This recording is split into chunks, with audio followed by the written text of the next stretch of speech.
You didn't choose the wrong person once. You've chosen them over and over again. Different face, different name, same story. They pull you in like gravity. They make you feel something you can't quite name. And then, slowly or suddenly, you realize they don't actually know how to love you. Not really. Not the way you need.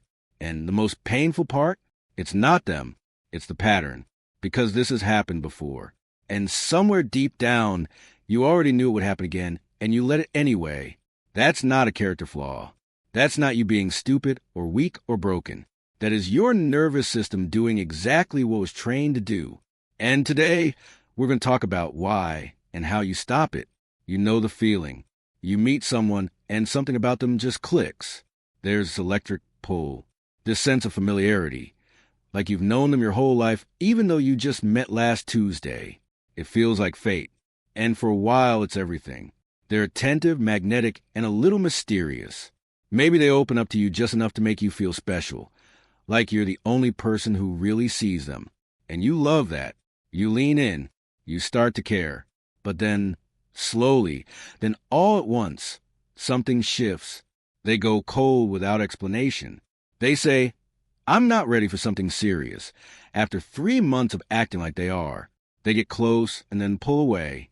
They tell you they love you and then treat you like an afterthought. You find yourself making excuses for their behavior to your friends, who are starting to get a look on their face every time you bring them up.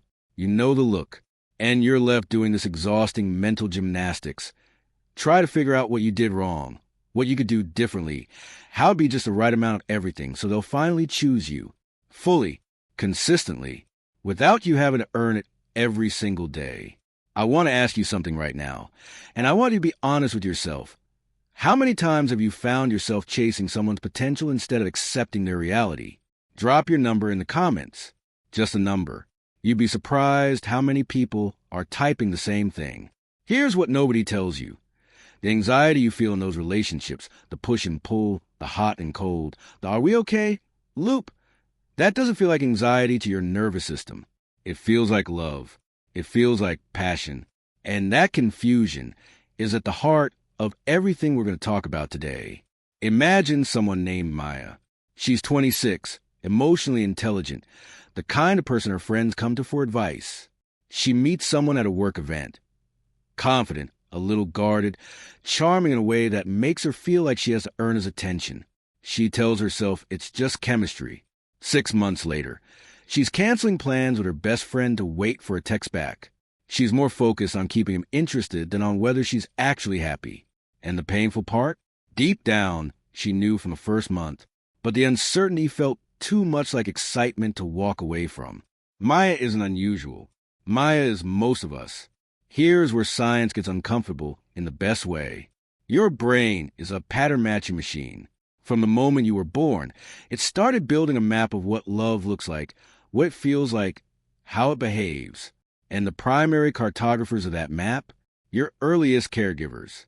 This is called your attachment schema, the internal template your nervous system developed to predict what love does. If love was consistent and warm and safe, your template reflects that. If love was unpredictable, emotionally distant, or conditional, your template reflects that instead. And here's the counterintuitive part. The part that might actually change how you see yourself. Research from the University of California found that people don't seek partners who make them feel good. They seek partners who make them feel familiar. Comfortable chaos is still comfort to a brain that was wired on chaos. That's not weakness. That is your nervous system being deeply, profoundly loyal to the only version of love it was taught. So when you meet someone emotionally unavailable, someone who keeps you guessing, who gives you just enough, who makes you work for their affection, your brain doesn't say danger. It says home. Because that rhythm, that tension, that cycle of closeness and distance, it maps perfectly onto what your early experiences told you love was supposed to feel like. Until you make the unconscious conscious, it will direct your life and you will call it fate. Carl Jung, The Collected Works of C.G. Jung. Your attraction isn't random. It's deeply, neuroscientifically, psychologically logical, given what you were taught. The goal isn't to shame the pattern. The goal is to finally see it clearly enough to choose something different. 3 lies. The relationship advice industrial complex has been selling them for decades. Let's take them apart. The lie number one: if you love someone enough, you can help them heal. The truth: you cannot love someone into emotional availability. Love is not a therapy modality. You are not their solution. When you go into a relationship believing that your love, your patience, your understanding will fix someone who isn't doing the work themselves, you're setting yourself up to give endlessly to someone who hasn't asked to be changed. And worse, you start measuring your worth by whether your love is enough to transform them. It never is, not because you're not enough, but because transformation requires the person's own willingness. That's not your job. The lie number two: the relationship is passionate because the connection is strong. The truth: intensity is not intimacy. Chaos is not chemistry. What we often mistake for deep connection is anxiety, the hypervigilance of not knowing where you stand, the dopamine hit of intermittent reward, more on that in a second, the adrenaline of emotional unpredictability. Real intimacy is actually quieter, steadier. It doesn't make your heart race because you're scared. It makes you breathe deeper because you feel safe. The lie number three: being single means you haven't found the right person yet. The truth: being in the wrong relationship keeps you from building the emotional foundation you actually need. Some of the most profound personal growth happens when you stop outsourcing your sense of worth to whether someone chooses you. Singleness, done consciously, isn't a waiting room. It's a workshop. The work you do alone determines the kind of love you'll be able to receive when it actually shows up. Let's go deeper, because there's one concept that explains almost everything we've been talking about, and once you understand it, you'll see it everywhere. It's called anxious attachment. Attachment theory was developed in the 1950s by British psychiatrist John Bowlby, and later expanded by psychologist Mary Ainsworth through her now famous strange situation experiments. The core idea is this: the way your primary caregiver responded to your emotional needs in childhood creates a blueprint for how you relate to intimate partners as an adult. If your caregiver was inconsistently available, sometimes warm, sometimes distant, sometimes distracted, you likely developed an anxious attachment style, which means, as an adult, you experience relationships with a constant low-grade hum of, are they going to leave? You become hyper-tuned to your partner's emotional state. You interpret distance as rejection. You feel the need to do something to bring them back. Text more, try harder, shrink yourself, become what you think they want.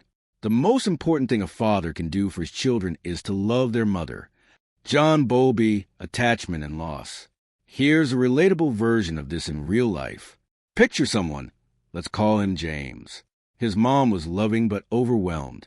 Some days she was fully present. Some days emotionally checked out. As a kid, James learned to read her mood the moment he walked through the door, and to adjust himself accordingly to keep the peace and get her attention. He never knew which version of her he'd get. Fast forward to adulthood. James dates people who run hot and cold, and every time they go cold, he feels that same childhood urgency, the need to earn his way back into warmth. The pattern isn't about his partners. It's a script he learned at age 6. I want you to pause here for a second. Not literally pause the video, but just let that land. Think about the patterns in your own early life. What did love look like? What did you have to do to get it? Because the answers are living inside your current relationships. The incredibly validating news is that attachment styles are not permanent. They are learned responses, which means they can be unlearned. Earned secure attachment is real. But first, you have to see the script. All right, here is the part you're going to screenshot. This is a framework I call the Clear Reset. 5 steps to interrupt the pattern and start building relationships from a fundamentally different place. C. Catch the craving. Before you pursue or invest in someone new, pause and ask, what is it about this person that feels so magnetic? Write it down. Be honest. Is it that they're a little distant? That you feel like you haven't earned them? That the uncertainty feels exciting? If your gut answer touches any of those things, that's not chemistry. That's your pattern calling. Catching it doesn't mean you have to walk away. It means you make a conscious choice instead of an automatic one. L. Label your nervous system. Get in the habit of naming what's happening in your body during early dating. When you feel that anxious pull, when you're overanalyzing a text, when you're already bracing for them to leave. Name it. Say out loud or in your journal. This is anxiety, not attraction. My nervous system is activated, not in love. That distinction is everything. Language gives you distance. Distance gives you choice. Evaluate consistency, not intensity. Judge a potential partner by their consistency over 90 days, not their intensity over 3 dates. Anyone can be extraordinary for a few weeks. What does this person do when they're tired? When you're upset? When it's inconvenient? When the excitement wears off? Consistency over time is the only real data point for emotional availability. Intensity without consistency is performance. Audit your tolerance. Write down. Actually write it. What you have accepted in your last 2 or 3 relationships that you said you never would. No judgment. Just honesty. Because the gap between what you say you deserve and what you've accepted is the work. Your tolerance level isn't fixed, but you can't raise it if you can't see it. Or redefine what right feels like. If your entire relationship history has been built on anxious attachment, a genuinely safe, consistent partner might initially feel boring. That's normal. The absence of anxiety doesn't mean the absence of love. It might just mean your nervous system hasn't felt this before. Give yourself time to recalibrate. Safe can become the new exciting, but you have to choose enough times for your brain to build a new map. Which of these 5 steps feels the hardest for you right now? Drop in the comments. C, L, E, A, or R. I read these, and I genuinely want to know where you're at. 3 shifts. These are the ones that actually change how you move through the world. Old thought. If they're pulling away, I need to try harder. New thought. If I have to chase someone to get them to stay, they've already answered my question. Effort in a relationship should flow both ways, naturally. When you find yourself in a constant state of pursuit, strategizing how to hold someone's attention, shrinking your needs so you don't seem too much, you stop being a relationship and started being an audition. The right person won't make you feel like you're always one wrong move from losing them. Old thought. My intensity and loyalty are my greatest strengths. New thought. My intensity and loyalty are gifts. They belong with someone who can receive them, not someone who uses them as a resource. There is nothing wrong with how deeply you feel. The problem is when that depth gets directed at people who are emotionally shallow. Your capacity for love is extraordinary. But extraordinary love given to someone who can't hold it doesn't prove your worth. It drains it. We accept the love we think we deserve. Stephen Chbosky, The Perks of Being a Wallflower. Old thought. Being vulnerable is what's getting me hurt. New thought. I haven't been too vulnerable. I've been vulnerable with the wrong people. Vulnerability is not the problem. Misplaced trust is. When you share yourself deeply with someone before they've demonstrated the emotional capacity to hold that, that's not openness. That's hope misplaces intimacy. The goal isn't to close yourself off. The goal is to build a discernment to know who has earned the right to see your interior world. That takes time. That takes observation. That takes choosing to slow down even when fast feels so much better. Here's what I need you to hear before you close this video. You are not cursed. You are not fundamentally unlovable. You are not someone who is destined to repeat this forever. You are someone who learned a specific version of love and then went looking for it in every room you walked into, because that's what brains do. But you are watching this video, which means something in you is ready to stop running the old program. Something in you is curious enough, brave enough, tired enough of the pattern to actually look at it. And that moment of looking clearly at yourself without flinching is not a small thing. That is the beginning of everything. The love you want exists. It's not a fantasy, but it won't feel like what you've been chasing. It'll feel quieter, more certain, less like a storm, and more like sunlight through a window on a slow morning. And the only way to recognize it when it arrives is to heal enough to stop being afraid of calm. The curious paradox is that when I accept myself just as I am, then I can change. Carl Rogers, on Becoming a Person.